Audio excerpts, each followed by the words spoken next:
কোনো একজন নারী সে হয়তো পর্দা মেনটেন করে না, একটু হিপ হপ স্টাইলে চলাফেরা করে, তো সে ভাবলো যে না, আমি তো অনেক ভুল করে ফেলছি, আমি সংশোধন হব, আমি প্র্যাকটিসিং হতে চাই। তো এখন যখন সে আপনার কাছে আসছে নাসিহাত নেওয়ার জন্য, আপনি যদি বলেন যে তোমার এই করতে হবে, বোরকা ঝুলাইতে হবে, হাত মোজা পা মোজা, পারবে? এ বলবে আগে যা ছিলাম ভালোই ছিল। তাকে একটু একটু করে বোঝাতে হবে, মানে এই হেজাব এটা কেন, হ্যাঁ, কাভারিং আওরা এটা কেন, কেন এটা করতে, এটা বেনিফিটটা আগে বুঝালেন যে Islam consider women as a queen, নারীকে ইসলাম কি হিসেবে কনসিডার করে?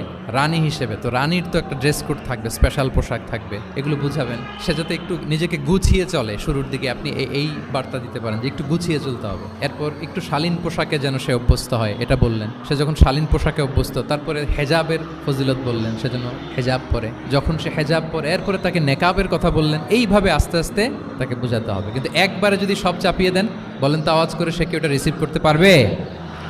কারণ এই যে গ্রাজুয়ালিটি আর তাদাররুজ, এই সিস্টেম